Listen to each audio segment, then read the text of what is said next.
Right there now, folks. We're again live after a little week break for a week, man.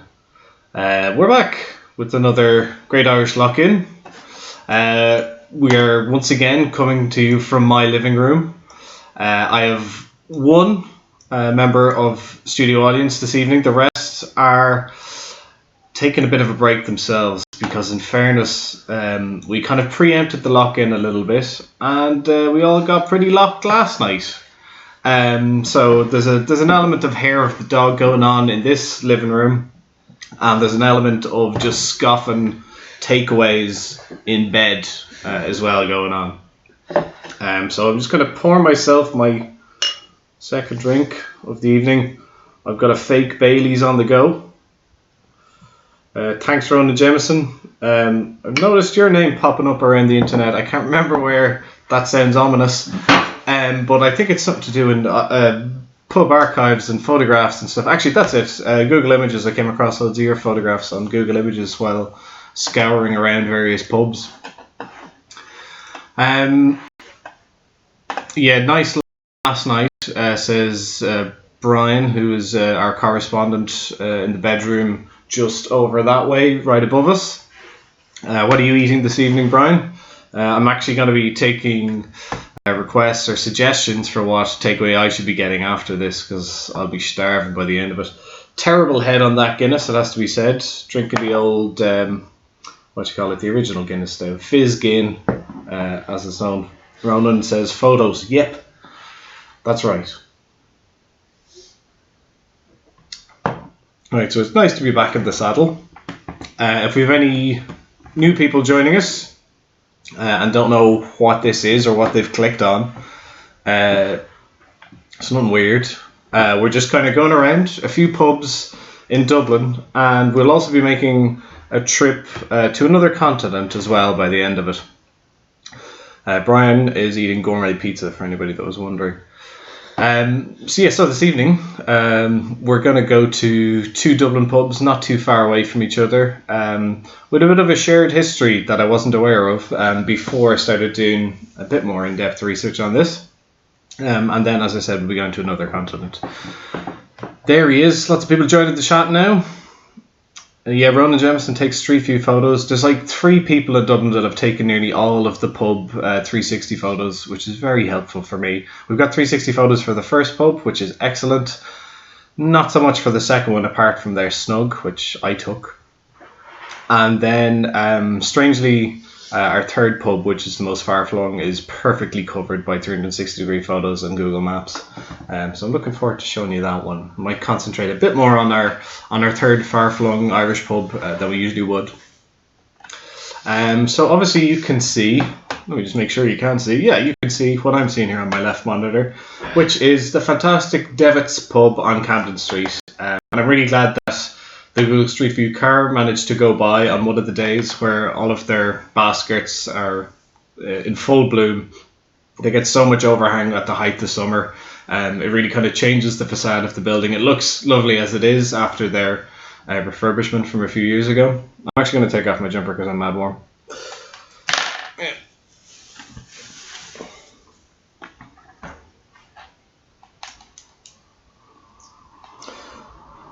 Because I can't have the living room window open because there's a few neighbours having, a social distance set. They're just having a few drinks at the front. But they'd probably be picked up by the mic. Pub sounds. Can you hear them? I have them on. I just don't want to have them on too loud. I'll keep jabbering while I wait that response.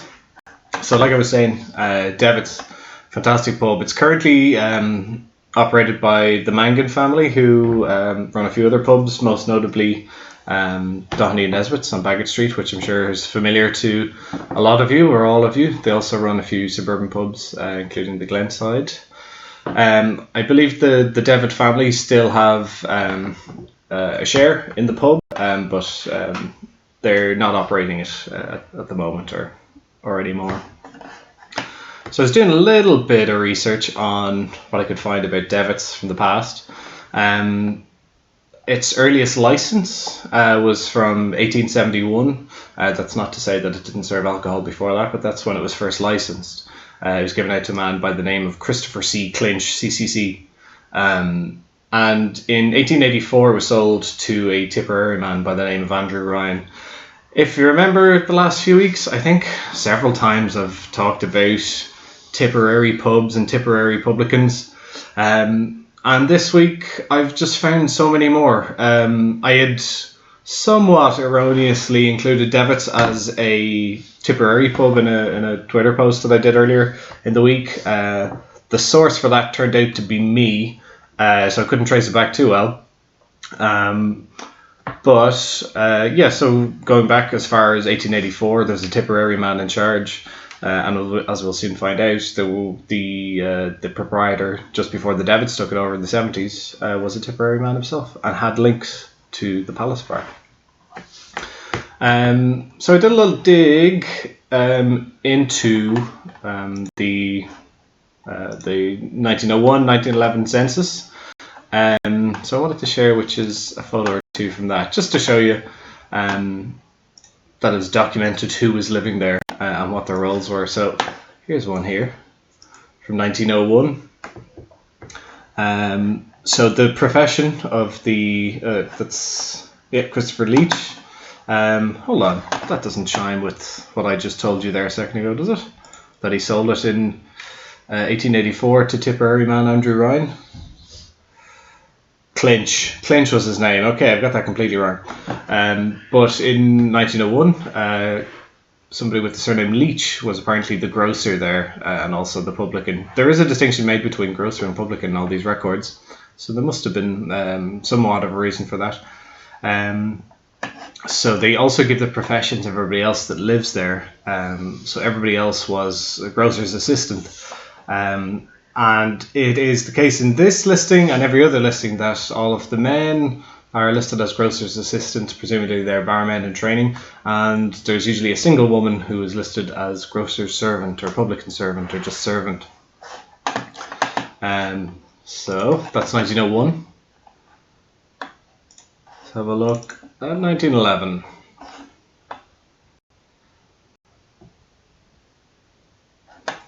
No, so there's a different name here as the it's only got the assistants there actually, and the widow. So it came into the ownership of a widow at some point before 1911. Bang! There you go. That's the only documents I'm going to show you because I know they're not that interesting, but they're interesting to me. So we're going to jump forward a little bit in time to when the pub was owned by man by the name of Jerry Ahern. He and two brothers were all publicans in the city. One of the brothers, Jack Ahern, bought a pub on Capel Street. That's now the AIB. It's kind of a little bit up from the Boar's Head, not quite near the Black Sheep, but at the other side of the road to that. And they had he was the older brother of Bill or William, who bought the Palace Bar on Fleet Street, which is the next pub on our tour. I didn't actually know that one. I was doing a bit of research. So let's have a look a bit closer and maybe inside. So I did want to show you a little comparison between what the pub is now. This is renovated, I want to say something like 2016 maybe. So they did a big job outside and inside. But some of you might remember when there was a slightly different colour scheme at play. Yes, there it is. A little bit different, alright. A nice kind of lime green that stands out. And they also had this was kind of, I don't know, iconic might be a strong phrase to use, but a lot of people would have kind of referred to the pub as the Cusack stand, those that pass by it if we're using it as a landmark. And they had this hurling Guinness mural or image here as well, because the pub was heavily connected with GAA. Willie Devitt was a Limerick man, or is a Limerick man, so the pub would have been traditionally that, and that's why I got called out for saying it was a Tipperary pub, because you can't claim that it's a Tip pub when it's in reality a Limerick pub. So let's see what's going on in the chat. Hair is looking good. That is all thanks to Lydia, who's in the next room, possibly practicing her barbering. Warren is a coward. Warren is my solo member of a studio audience here. He seems to get castigated on the weekly basis, even though I haven't even shown his face. The poor fella. Is it multiple accounts or the same account that's been after you, Warren? Same. Same account. Have you called the Gardaí or any sorts of... Reported on YouTube. Reported on YouTube. Okay, that's a good start. So.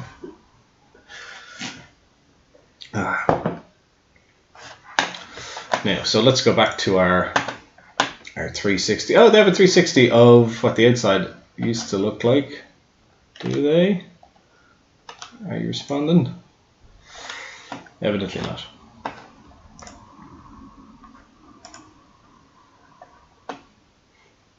Okay. Just going to refresh this.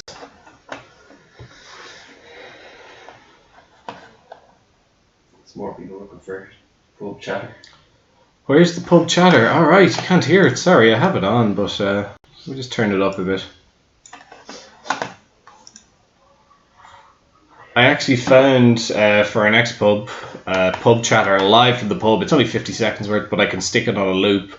But if it's on a loop, you're going to hear somebody saying, "Oh, fuck," followed by an English woman saying, "No," and you don't really want to hear that every 40 to 50 seconds. I'm presuming you might want it. Now I'm hoping for a comment or two saying we can hear the pub chatter. Desktop audio. Oh, hold on.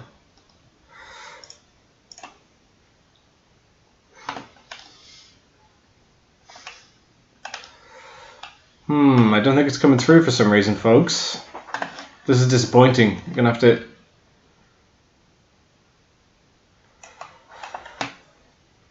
Doing technical troubleshooting while you're live is probably the best way to do it, I find, instead of just going doing a test a few minutes before you go live.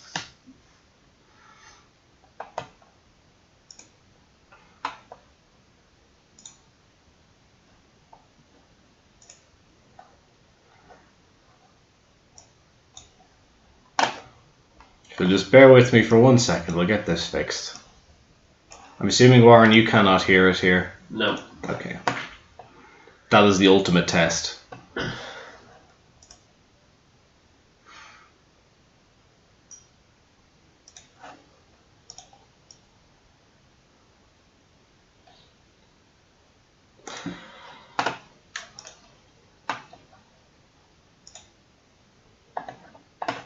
See, I'm looking at this, clicking things as if I understand what the hell's going on. I press start streaming, go live, and then that's it. I'm not some kind of mix master.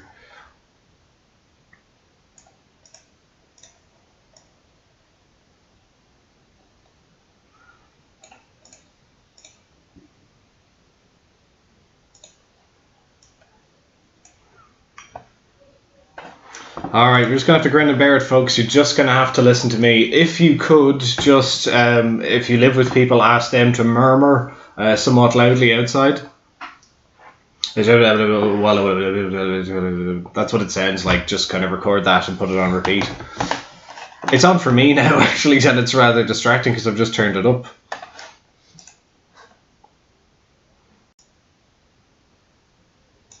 Yeah, well, at least I can hear it. Okay, so let's have a little look around inside Devitts.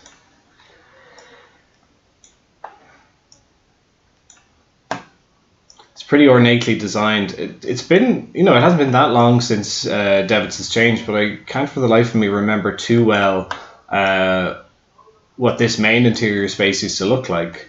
With these nice chandeliers. I remember fairly well the back room down here that we'll get to, obviously.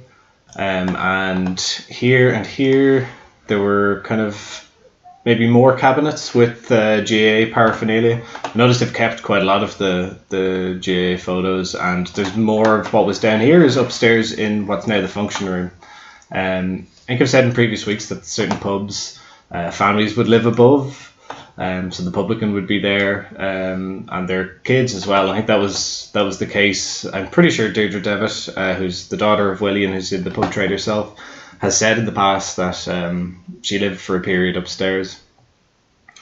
I grew up there, in fact. So it's quite common, but pretty much for the most part now they're all function rooms or they're used for other purposes. We might take a step down this way.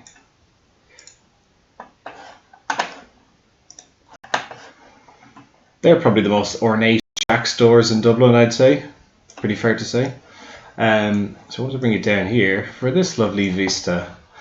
So what they've done in Devitts is in the back room here they've created a series or 3 walls of whiskey lockers. So the idea being that you buy a bottle of whiskey through the pub, you don't just go and buy Tesco own brand whiskey and get a key off them.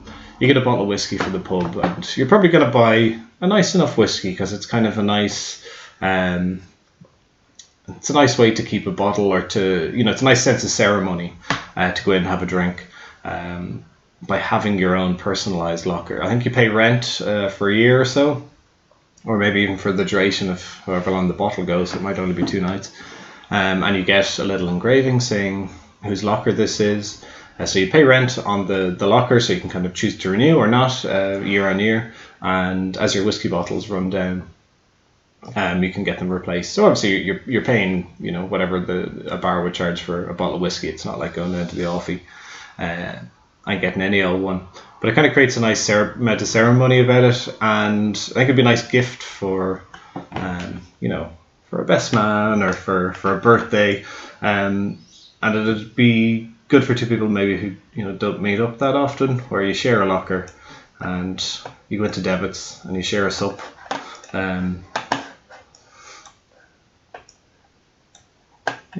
Just admiring it. Yeah, I'm assuming the audio thing hasn't come back on.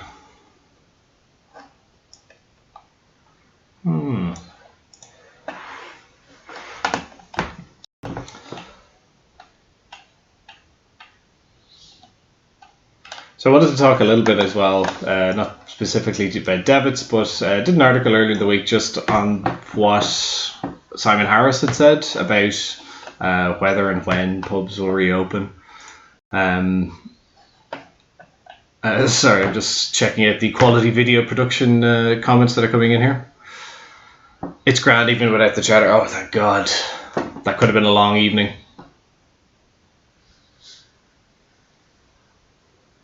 How much does a whiskey locker cost?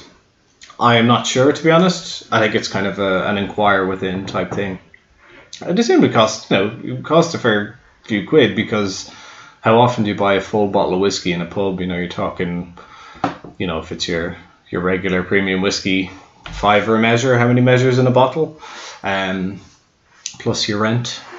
But I think it's more of a prestige thing, or a nice thing to do for somebody else or for yourself. Nearly all Jemmy bottles. Well, these lockers they've been there a while now, and this photo must have been taken a few years back, because I think the profile of the whiskies have changed. They've gone slightly more expensive, or older whiskies up to 18 years and such. How much for those whiskies, says Leishuk. You don't even drink whiskey. Thank you for asking the question, though. It's very good support from you. What's the crack with the ceiling? Let's have a look back out where you were describing and look up. It's kind of like horseshoes or something. A lot of the Victorian pubs, this isn't a Victorian pub classically, but kind of looks laid out in a similar way and kind of looks of a similar vintage, but they all have these nice patterns, usually like dark colours like this, or a very dark red, and then a nice load bearing pole there. I like this area up here. Good people watching spot. A little raised area here. I've never managed to get it. It's like getting a snug in a pub. There's just some areas that are just always taken. Do you think you'll return to doing pub reviews after lockdown is over? I love the old pub reviews you did previously. Thank you, Brendan.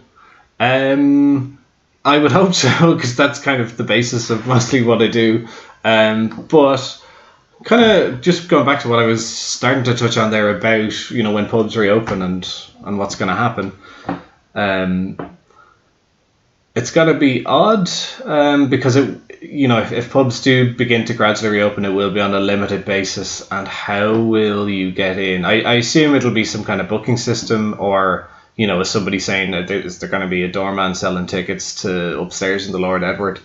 So it's kind of, if you're in the business of doing pub reviews or talking about pubs and what makes them nice, it's going to be a hard thing to write about if you're kind of you're rating a pub on half capacity, or where it's laid out differently, where there's you've probably all seen the Dublin buses going around where there's sticky tape over certain seats that you can't sit on, and we're going to have that in pubs, but in a more creative and visually appealing way.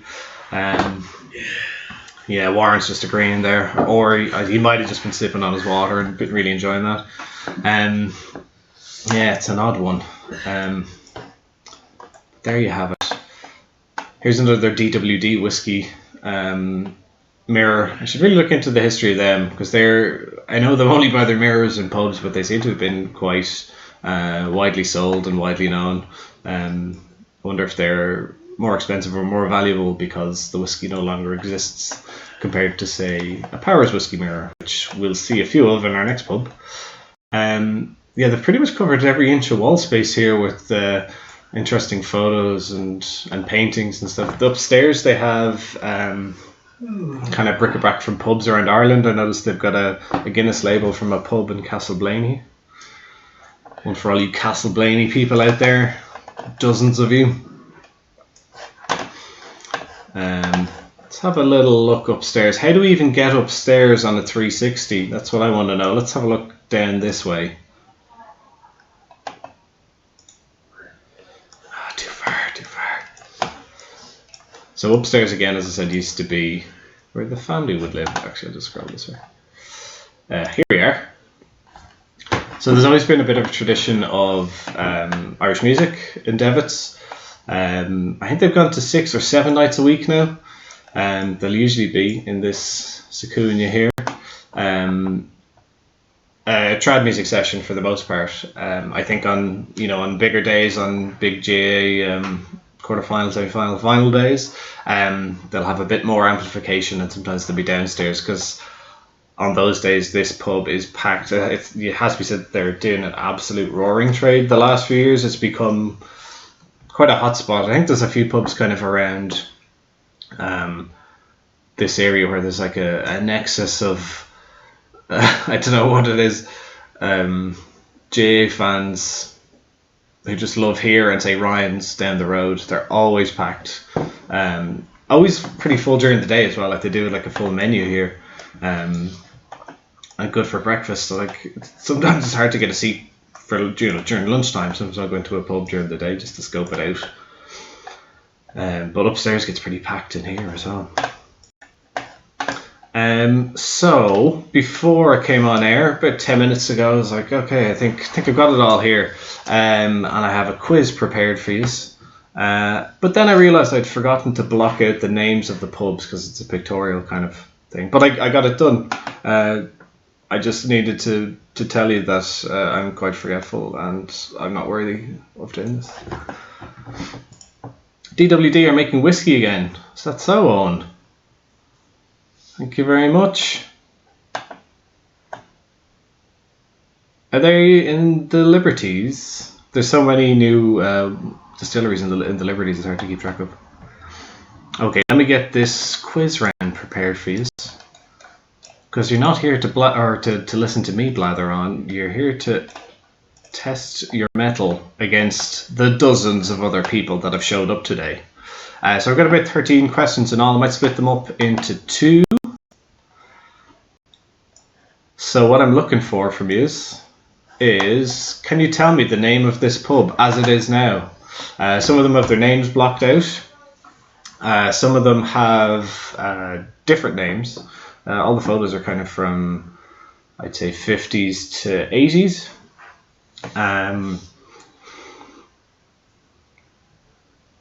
So I think you should get a few of them. Some of them are a bit harder because the landscape of the streets around them have changed a bit as well. Is there a particular reason why it's a GAA pub? Did it just go that way over the years? Well, Willie Devitts was a GAA fanatic, so I think he took that interest of his into the pub. Kind of been thinking of it in the last few years that, to what extent do publicans bring their own personality into the design or the clientele of a pub? Do they themselves attract in a certain type of people? And I think, if you're keen interest in GAA yourself, you're probably going to attract in other people during the day who want to chat about GAA. Like, for example, the Boar's Head. That place has got a great following from GAA fans simply because Hugh and Anne there are big GAA fans and like to chat about it, and they know people in the GAA world, so people over a few years flock there, to the point where the Dublin team bring.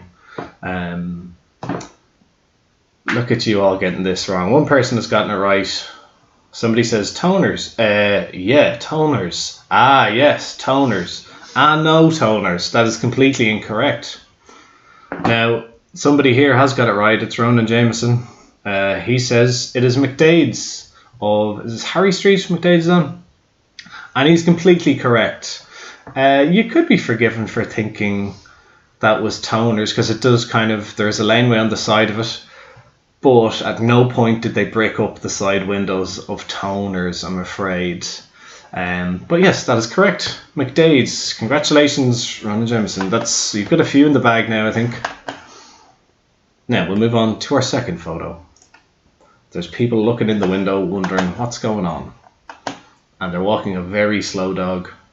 I forgot to get dog photos for you from pubs. Shame on me. Oh. So what pub is this? Very interesting design. It's still the same as it is today, still the same name. I can't remember actually now, just in my mind's eye, whether it's quite as white as it's depicted in this photo. Oh, that's, good shout from Ronan. One particular hint is the height of the ground floor. I see you're being good there, Ronan. You know the answer, but you want to let other people play. You're a good sport. Owen says, the Swan. No, does bear resemblance to it though. I think this seems to be wider on the left-hand side, what would be the Ainger Street side in your head. Grand Central, again, does bear a striking resemblance. It looks like in this little portico here, there could be a statuette of the Virgin Mary or something hanging out. Well, not hanging out, but just stood there. So we have two people with the right answer. Hunger86 says Slattery's. Slattery's of Capel Street is correct. Brendan also got it around the same time, so you guys can share the points. Slattery's is one of the 16 remaining Victorian era pubs, according to that book, and according to the Licensed Vintners Association from the 90s. That might need a bit of updating, I think. Ian Dunphy says SH*T. Not quite sure what you meant there, Ian. If you could just clarify in the comments what point you're trying to get across. Are we still within the canals, or is it in Phibsborough? By now you'll have figured out that I've told people what the right answer is, so let's move on. Yes, between the canals. I'll let you know if it's not whenever a photo pops up. This is definitely between the canals. A pub. Oh, I don't want to give clues just yet. Hopefully maybe you won't get it and I'll have to give a clue. There's lovely smoking tin cans just out the front there. Possibly used for burning wood, clothes and such in a much dirtier Dublin environment. I have a clue about this that's kind of 2010 centric. It was a really good deal. They do another good deal at the moment. But the deal was, I think you had like a monthly membership where you pay something like 20 quid and you get 3 pints and like 2 bowls of stew or something like that. It's really good. I know 1 or 2 friends that got it and never really used it, but they were drawn in by the promotion.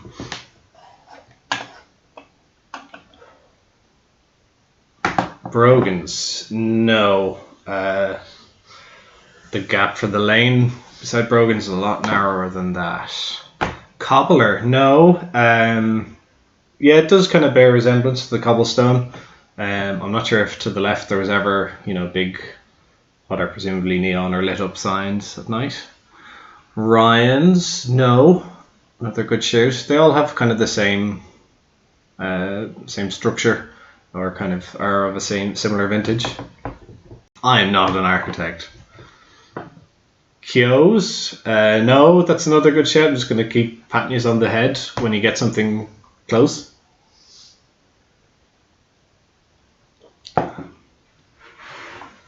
Warren, would you care to have a guess? It's not, a pub that will, wouldn't be in the books of, Ireland's best known pubs or anything. Oh, we've got it. Brian Dunphy has it, all the way from London. It's the Bachelor Inn, or Bachelor's Inn. Brian, did you get that because of the clue about the stew and pint meal deals? Bachelor Inn is on the Quays, so just up to the right from where this photo is. A few steps to the right would be O'Connell Bridge.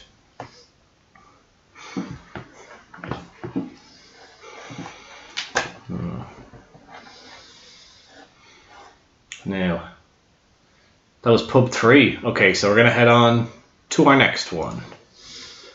This is an easy one, I think. It's 2 pubs in one. There are still 2 pubs connected and under the same ownership, but not in this kind of setup.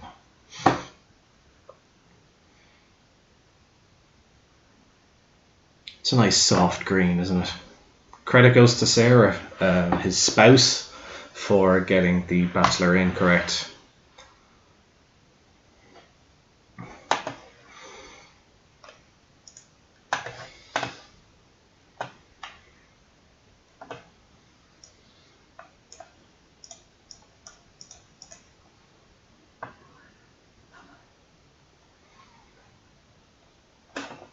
I can't believe you can't hear the feckin' noises in the background. Yes, so Hunger 86 gets another one right. It is, of course, Doyle's, which was split between the College Inn and the Fleet. Around the corner was, and still is, Boyce, which is, once again, one of the 16 Victorian era pubs of Dublin.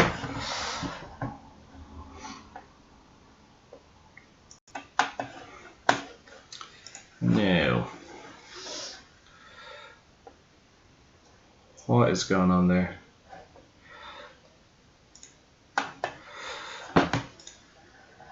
Yeah, okay. So I've blocked out the name here. This is a tricky one, I feel. It looks quite Spartan and, Soviet, perhaps.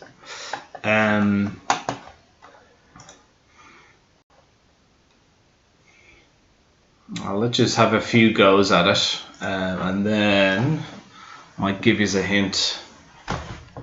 It is between the canals. I'll tell you that it's on the north side of the city, but you probably could have figured that out from the photo.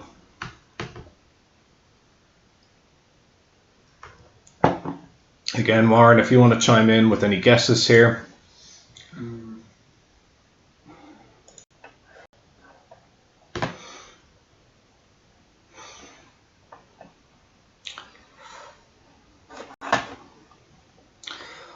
Hi, Paul Gartland. You need to have the sound on in the browser in another tab. I do, I'm afraid, which is what I've been doing the last few times without any hitches. Excuse me, is it the same? Oh, I get you. That's what I did last time that I have not been doing now.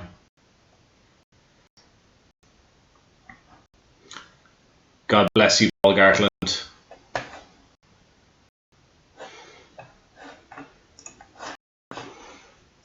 This could be the saving of this stream. Sorry, I got the photo off. There we are now.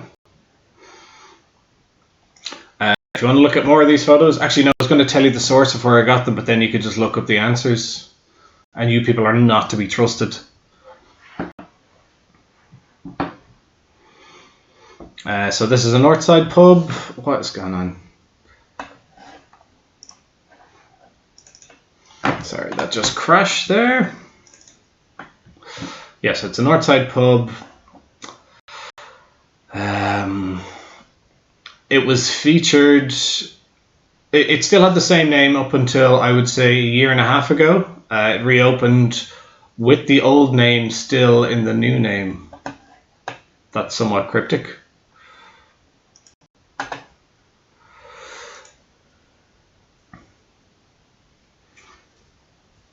Now, are you getting the sound off that? I really hope you are.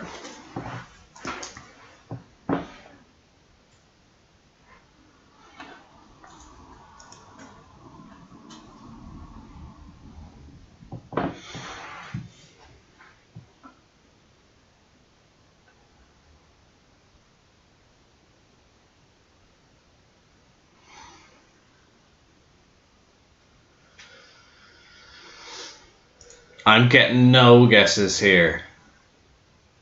Come on, people. I'll give you another 20 seconds or so. It was featured in a Vice documentary about, I think it was the real IRA in something like 2015 or so. They went in there for a pint. That's not to say it has any particular links, but this is where they went. That's my memory of seeing it.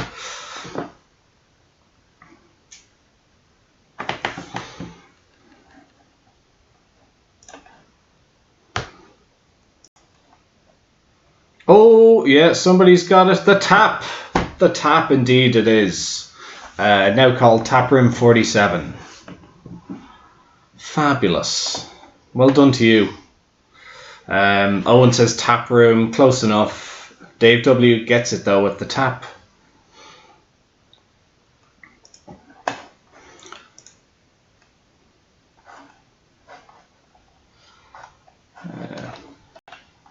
So I wanted to tell you a little bit of a story about one of the bar staff that worked in Devitts over the years.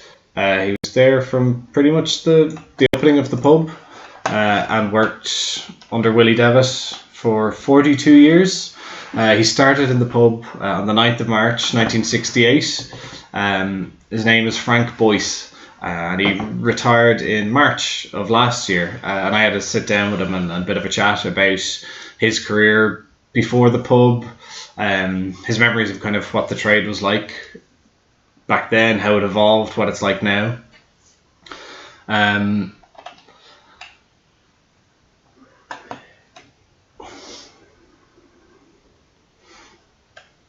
So he kind of, when I was chatting with him, he was talking about not only working behind the bar and it being a pleasure to work there, but also being a pleasure to get to know Willie's children and see four of them.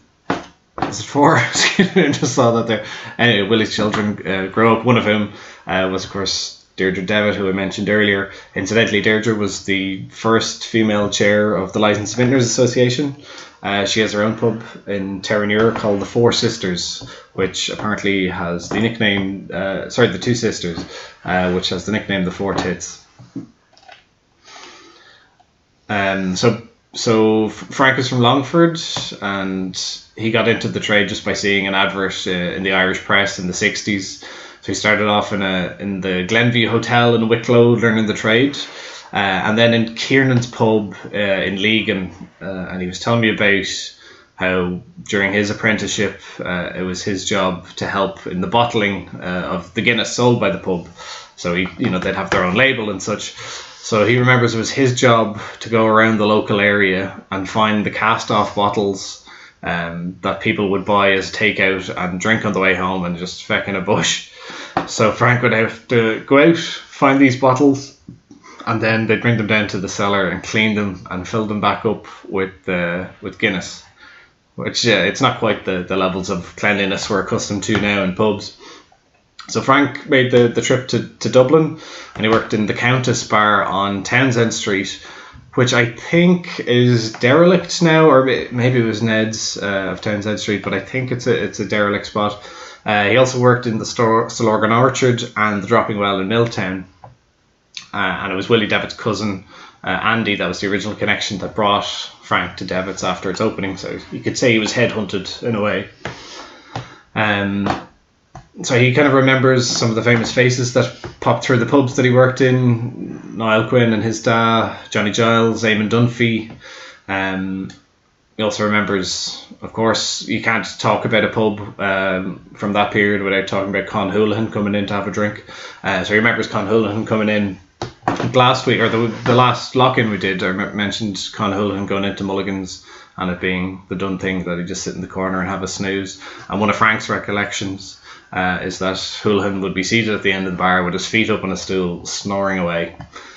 So he felt pretty comfortable in the pub, it's fair to say. Around the corner from the pub at one point was a venue called the Olympic Ballroom, which is quite a big venue in its day, and it would have been, kind of where show bands and such would have gone to play. So he remembers Joe Dolan, Dickie Rock. These other names are news to me, but Tom Dunphy, Brendan Boyer. You remember them dropping in for a pint, and it was partly as well that the pub would be hopping with people before the gigs in there, as men would come in for a bit of Dutch courage before asking for a bit of a dance. Simpler times. So obviously the Olympic Ballroom is no longer there. It's been demolished, but he was kind of, when I was chatting to him, he was talking about the differences in what you were serving in the pub. When he started, it was just Guinness, Harp and Smithwick's. That was the only thing. And now there's, I think, 25 different things on tap in Devitts. And Devitts wouldn't be known as a craft beer pub, where there'd be, different pint in each tap, but that's where the trade has gone, I suppose, with, pubs having to offer like so many different varieties. There's only 2 gins as well. There's Cork and Gordon's. And now it's, you get asked in Devitts what you want, a range of 100 or something like that. So his working day used to be, I suppose, it's quite long. So he'd be in from 10 to 2. You get a break for an hour and a half, and then you'd be back in again at 6 until close. And God knows what time closing was at. So when he worked there to start, there would be, I think, a staff of 4, I suppose, as evidenced by the amount of hours that he would have put in his shifts. And now there's something like 20 to 25 people, because some of it's casual or part-time, students or young people coming in to do shifts. But yeah, I just wanted to mention Frank because he's such a nice man to chat to, and it's evident from speaking to Willie and Deirdre that he's such a loved man in the pub and such a part of it. It's not just the drinks and the decor that make it; it's the people that work there as well. So I just wanted to read a little quote that I got from Deirdre for it. Frank was such an important influence to me growing up. So nice, so patient. And he taught me a hell of a lot about the trade. He'll be missed on Camden Street, especially his laugh, but I'm very excited for him as he starts his new chapter that's not behind the bar. So I think Frank, when I chatted to him, was going over to Edinburgh to watch Hibs play, and he was making, fairy doors to put on trees, because his grandchildren really like that. So I hope Frank's doing well. Let's go back to the comments and see what's going on. Oh, here's a little bit of trivia here from Ian Dunphy. Tom Dunphy was the first man to bring an electric bass into Ireland. His uncle's father. Oh, there you are.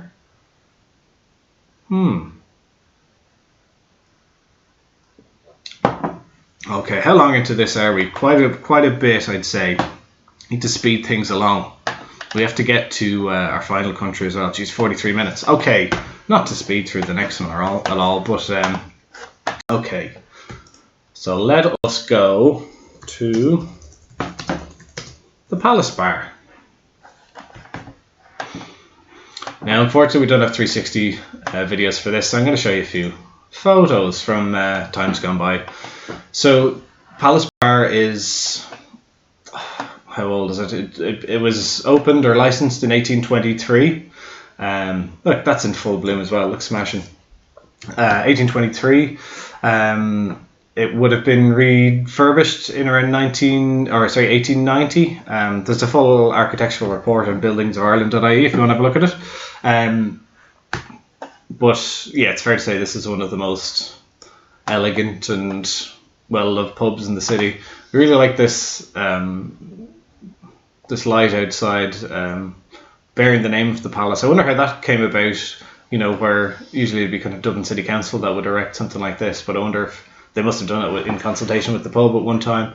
And on the base here, there's 4 plaques relating to several authors that graced the doors of the pub at one time or another. Flann O'Brien and Patrick Kavanagh being 2 of them.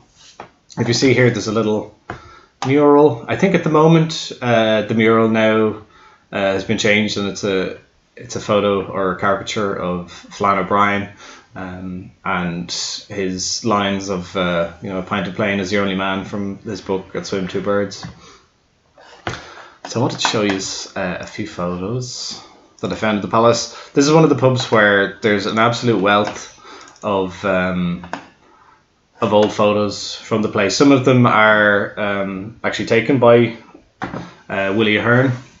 Oh yeah, that was the link I wanted to bring up between Devitts and the palace.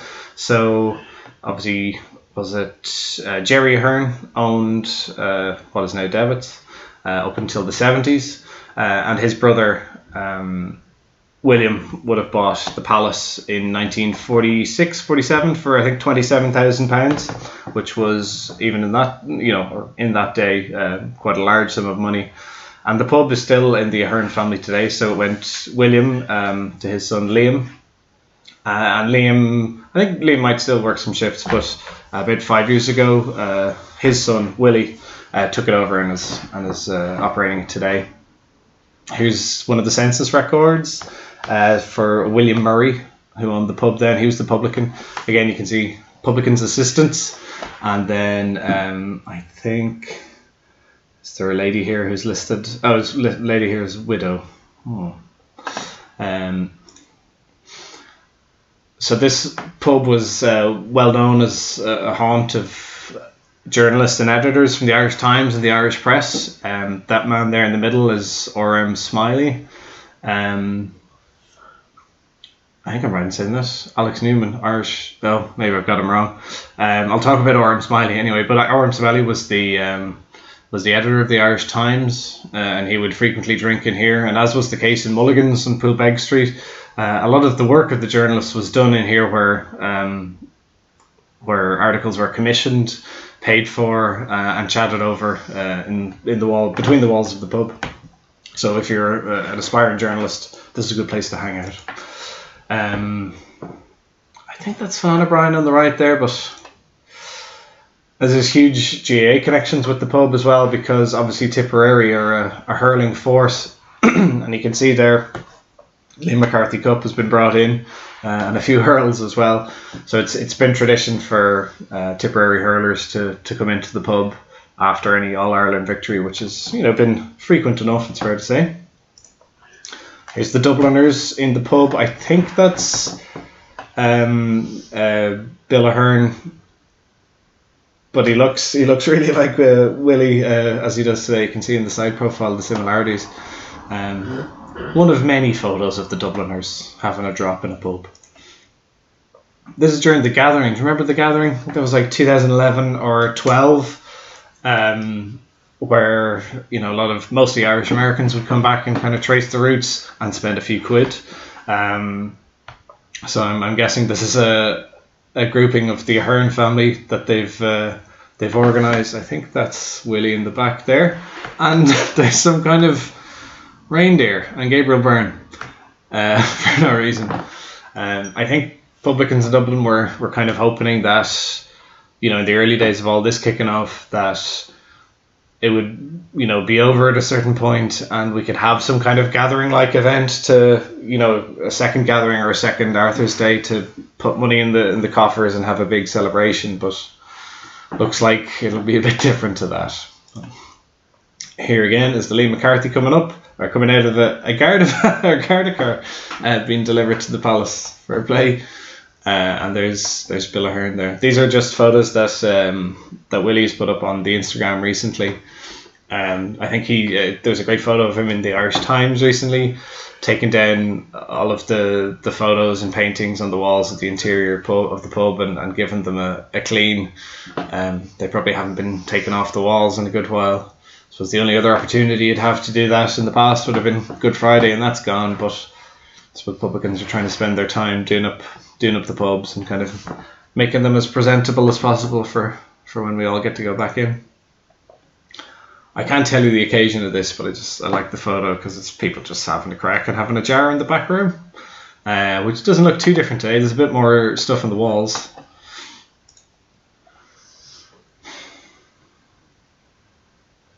There's two men. Listen, I could tell you that I knew who Desmond Rushton was and Pierce Beasley, but I don't, so sorry. This is quite an old photo.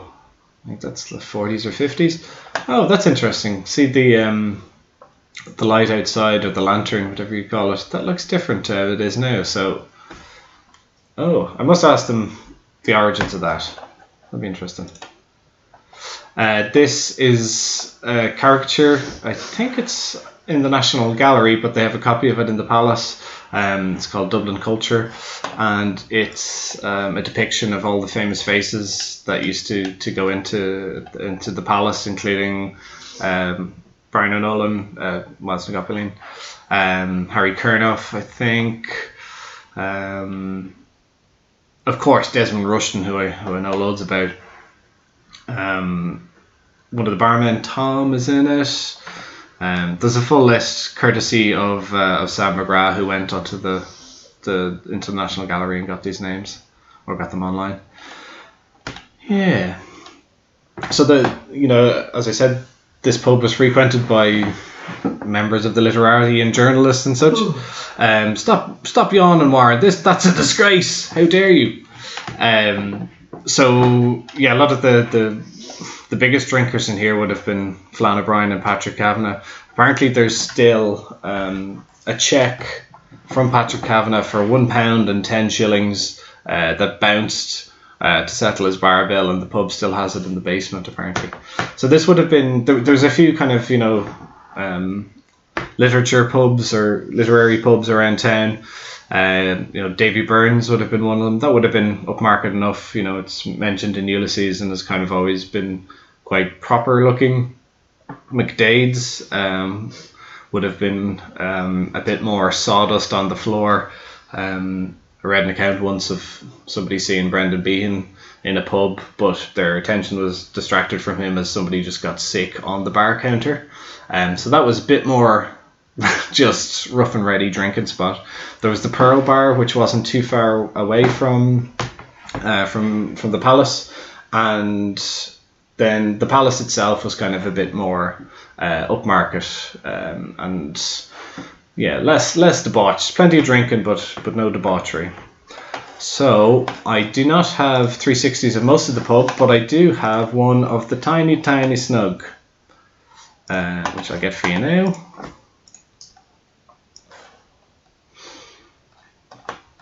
In we go. I actually took this. Mute. So let's go in. Okay, so let's go pause it, and we can still go around. Up there you see a photo of Con Houlihan. They actually have a bust of him behind the bar here, and then upstairs in the Palace Whiskey Bar, they have quite a large mural of him as well. You can see a bell here to call for service. I reckon you must need to book this snug. I think just this day and maybe one other day are the only days I've gotten it. It's one of those pubs that's popular during the day as well, because that room at the back gets a lot of nice light, and that's kind of the best. I think that's the best time to enjoy it, because you can see the full majesty of the windows and the roof.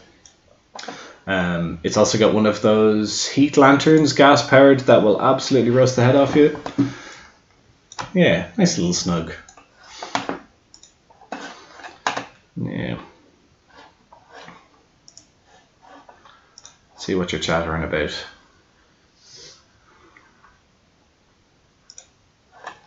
That's a lovely lamp. That is a lovely lamp. Good comment.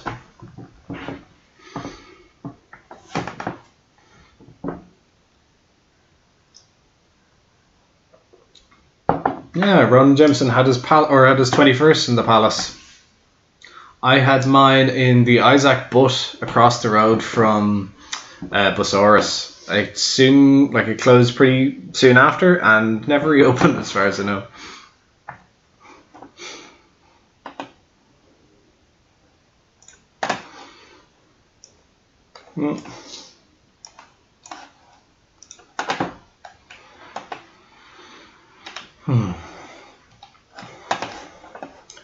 Now, let me see if I can get a photo of the upstairs, the Whiskey Palace. So the upstairs of the pub was at one point, of course, where the family lived. If you've been upstairs into the Whiskey Palace, that was split into their kitchen and their living room, which is, quite a small space. And then there was bedrooms and living quarters upstairs. I don't know if Willie would have, spent time growing up there, but I went to the launch of a whiskey night that they had where, Willie was still referring to the place as the house. As that was obviously what it was known between the family growing up. So it's kind of nice that, they refer to it as the house. So essentially when they're inviting you in for a pint or when you go in for a pint, it's kind of, you've been invited into somebody's home as well as their business. So this is the door up to the Whiskey Palace. I think it's open Thursday to Saturday, usually. I'm at a loss for photos here, I'm afraid. There's a lot of photos, but they're the same stuff. Oh yeah, I just like this photo of this man just carrying 2 pints. Earl Fitzgerald, happy as Larry.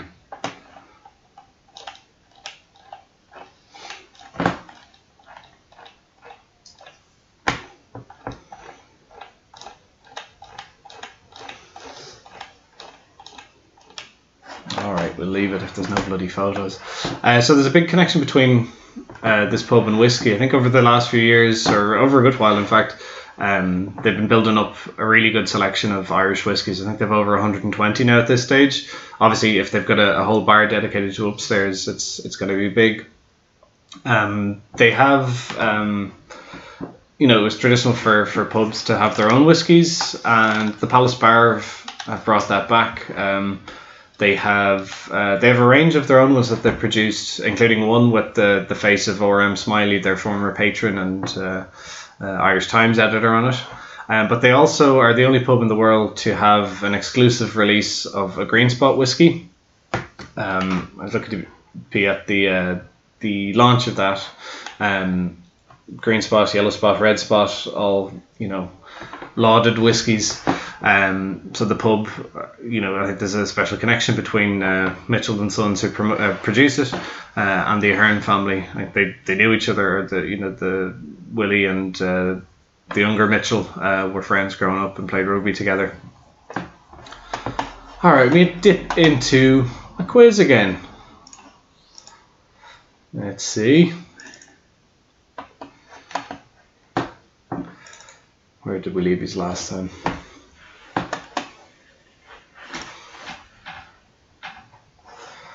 What are you? Okay, I think this is a tricky one.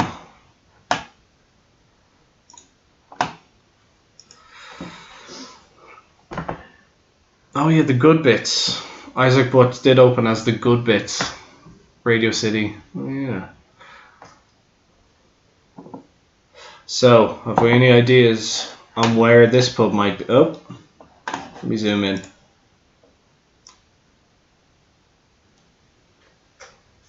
There we are now.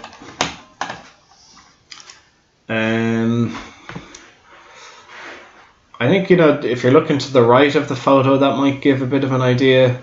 Bit of an open space there.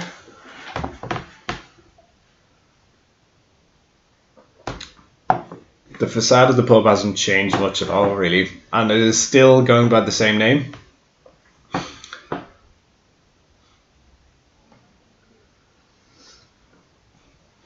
It is north side of the city, I'll say that. And not too far from... No, I don't want to give it away. Somebody says, or Anna says, Mulligan's. No, I can see why you would think that though. Mulligans. Oh, we've got it. Owen has come in to snatch victory. It is, of course, Delaney's on... that's not Brunswick Street. That's... Somebody will say it in the comments. North King Street. North King Street, thank you. I should know that because I lived there. But, yes, Delaney's. Fabulous. Moving on.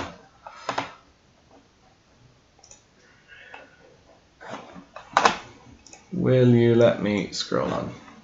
There we are. So this is at this time known as the Kingsway. Again, north side of the city. This would be a lot easier if you were of a certain vintage, because you just have to think back on what it was called when you went there. I think this is distinctive enough. I think you'll get this quickly. One clue is that it was constructed out of Lego by the Lego Club Dublin. I think this might have been their meeting spot for a while.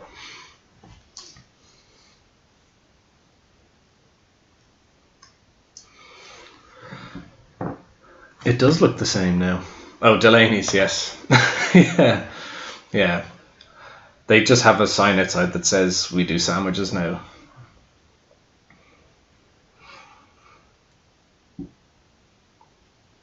Lots. No, it's not Lots. That is a very good shout, though. I think the door's on the wrong side, but yeah, it does kind of look like that. The snug bar in the Lots is very nice. Quite like that.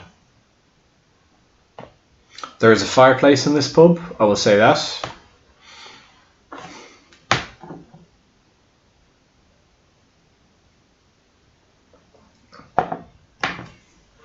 Oh, I thought they'd be rolling in for this. Walsh's, I assume you mean Walsh's Stony Batter. I can't really think of any others. It is not. It is not. Kingsway Bar. So its name today is somebody's name. It's not the Horse and Duck or whatever. Gin Palace. No.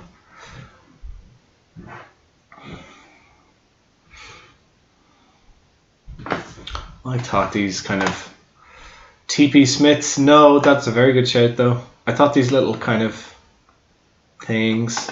As I think it's kind of red would be one of the colours in it for sure these days. The Black Sheep. No, afraid not. But it's on the same street as the Black Sheep. Can't give it to you fairer than that.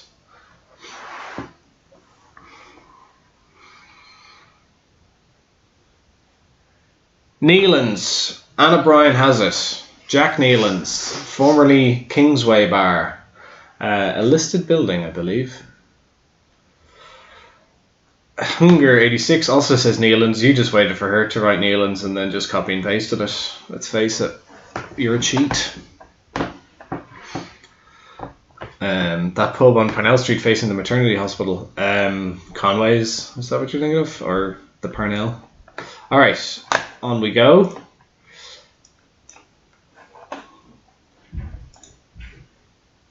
I think somebody's will get this.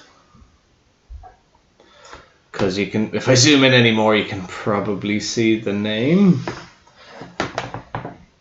What's the timestamp on that? Is that 2006? So they sell Bulmers, they sell Guinness, as evidenced by this. Pub is still going with the same name, obviously, because that's why I've blacked out the name. This is Southside.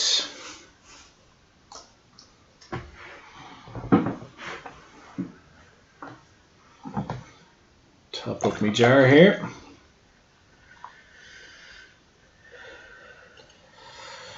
Yes, it has a head. I do not care. Come on now, come on. Southside.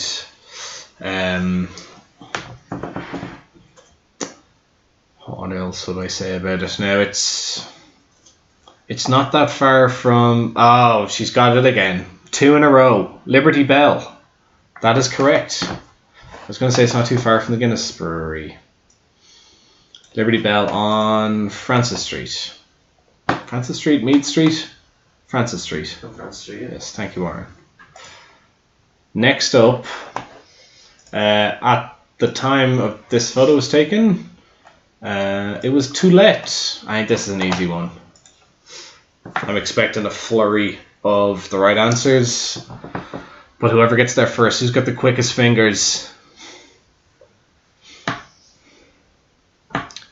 2 pubs in 1.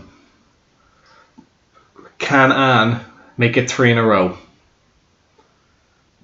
By the way, can you hear, Warren, can you hear the background chatter noise? No. No, good God.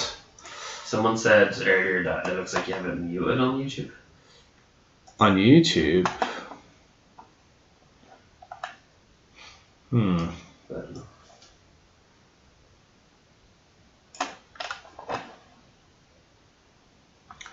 don't know.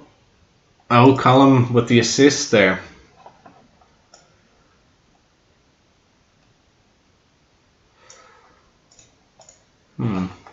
Anyway. The oak, the ivy, yeah, here we are. I knew this was going to happen. The oak, the ivy, the oak, the oak. Did you get that, Warren, but you're too polite to say it? Yeah. Against the grain. Brian, don't come out of that room. Right. What are we up to now? 9. Maybe we'll do one more. I don't want to keep us here all night.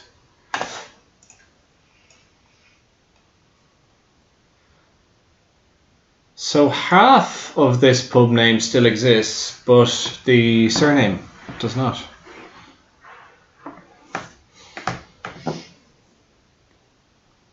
The building looks exactly the same, save for the name.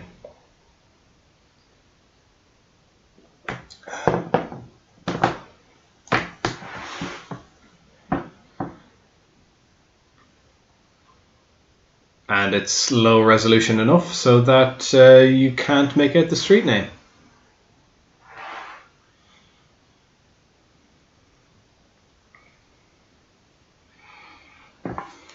They do a pub quiz on, I think it's a Friday night. There are Buddhist symbols in here. Hanlon's Corner. That is incorrect, Dave, I'm afraid. Yeah, some Buddhist symbols in here. Can we please hear a little of the chatter from the loop? Good God, Anna, have you not been listening? It's just not working. I'm not sure what's going on. It's I use a thing called OBS, which puts me down at the corner here. I don't know if I'm pointing the right way. And for some reason, it's not picking up the desktop audio. Ah, dearie dear. I would if I could, Anna. I would if I could.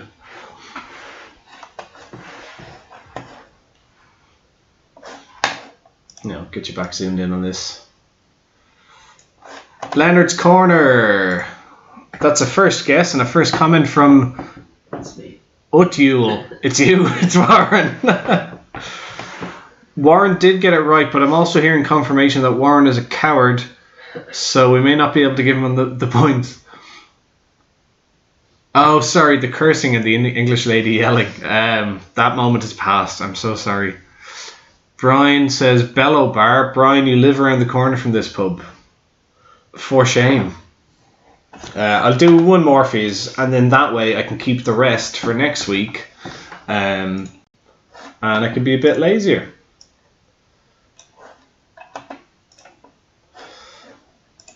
So this pub at the time was called Searson's, and it was owned by the same family or same people that owned and ran Searson's on Bagot Street.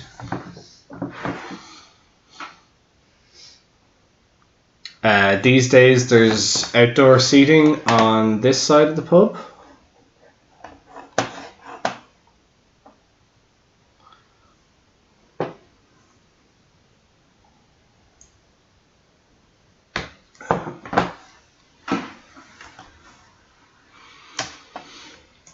Okay, this is our last quiz before we hit the road to somewhere far-flung around the world.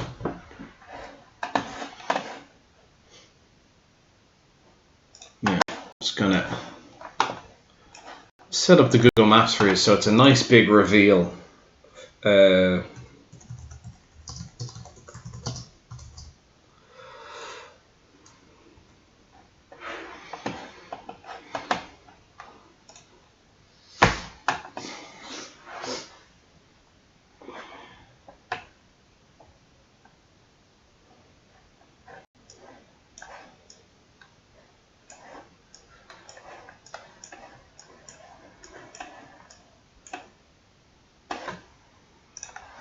Okay, what do we got here now?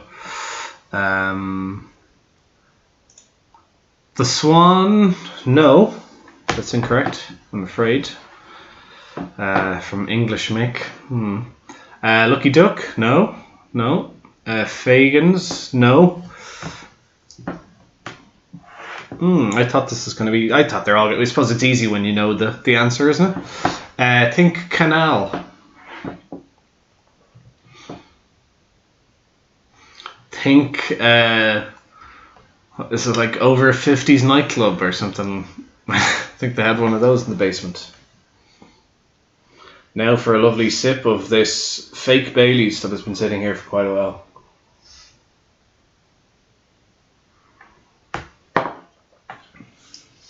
Yeah, it's actually alright.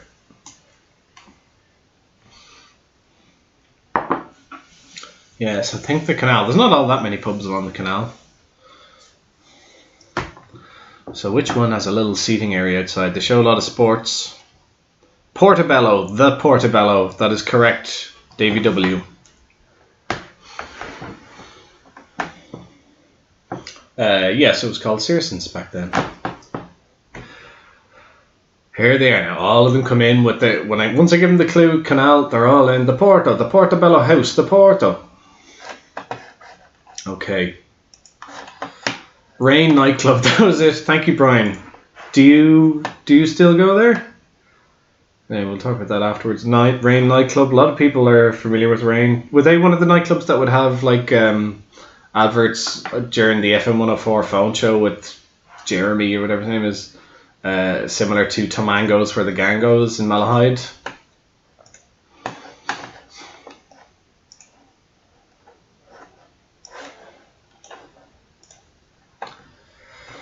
Okay, everybody. You're late to the party there, David Mulrine. The barge is incorrect. I'm sorry. Okay. So we are jumping all the way to Kampala, Uganda. So the reason we're here is because of a little story about an Irish pub that I just happen to know exists here.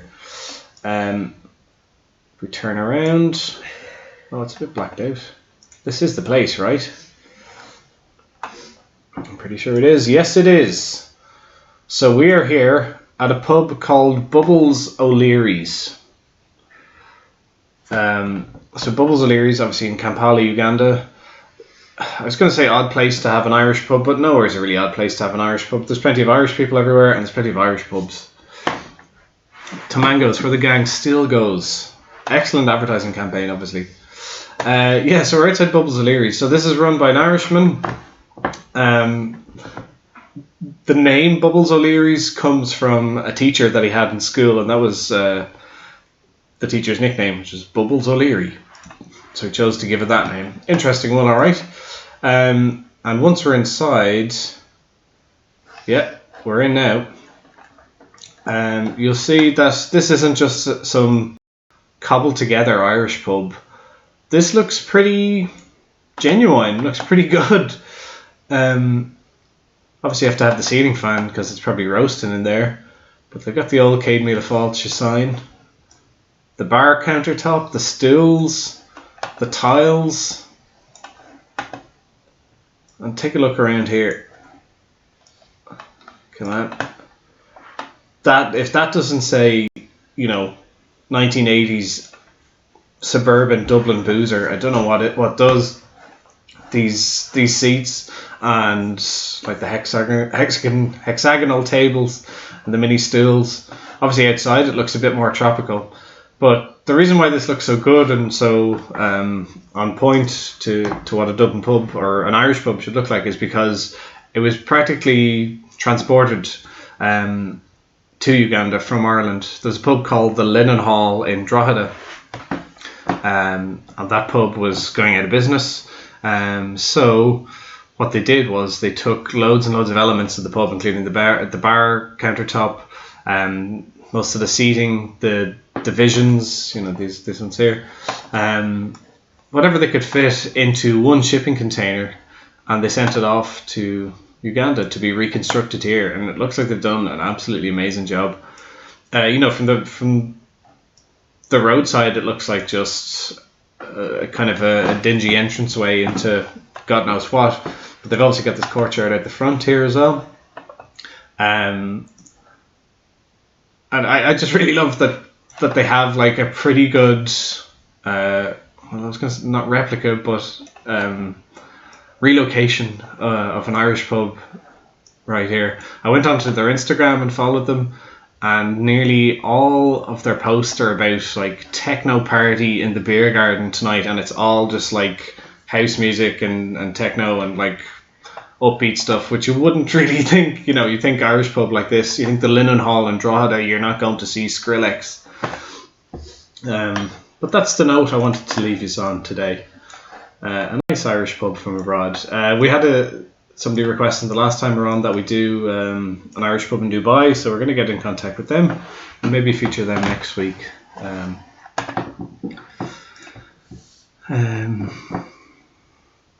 Show us Ma Nolan's in Nice. I'll have to make a note of that. There's a crying laughing emoji over after that, so does that mean it's good or definitely not so good? So Brian just confirms he was at the Over 50s nights in Rain nightclub. Okay, so we'll begin to wind it down. I'd like to thank my studio audience member for joining me. He is likely as hungover as I am. I will allow space and time in the comments to suggest what takeaway I'm getting after this, because I had just a handful of nuts, and that's not enough. So thanks for helping me get through my hangover. Thanks for commenting, joining in on the quiz, listening to me talk over records from the 1901 census. That's not how you would choose to spend your Saturday night generally on the regular, but I have the power over your life for 1 hour, so I'm going to use it. Any word back from the postcards, lads? Yeah, so maybe it doesn't know, we sent out postcards to the four corners of the world, to Vladivostok, Russia, to Nepal, to Cusco, Peru, and as far away as Denmark. Just saying, will you be our pub pals? So obviously, or either they looked at it and said, that is a load of shite, why would I waste postage on this clown? Or certain events have transpired that have made it not their top priority. So that maybe will well be the case. If I get one postcard back, I'm going to be absolutely delighted. So some of the suggestions are for Dublin Pizza Company, which you can get in the Swan Bar whenever that's open. You're allowed to bring in your pizza there. Hanged Eye, Gian, all good grub. I might check out what pubs are doing it. Because we have to support our pubs too. Spice Bag from Gian, oh my god. Yeah, there's loads of pubs, by the way, doing drink takeout and food takeout. Around the corner from me here, the Headline, opposite Leonard's Corner, which is one of the answers. They deliver, I think they deliver nationwide now, loads of craft beer. Big Romance are delivering growlers of draft beer and other stuff. I think Paddle and Peel, Capel Street are starting to deliver drinks and food, pizza. I've got a list on the website anyway if you want to check it out and get yourself some grog. I would probably stop drinking now because I was just drinking to satisfy your needs. So thank you very much for listening. Yay, Warren, go on, yeah, make lots of boys. Bye bye. Thanks very much, guys.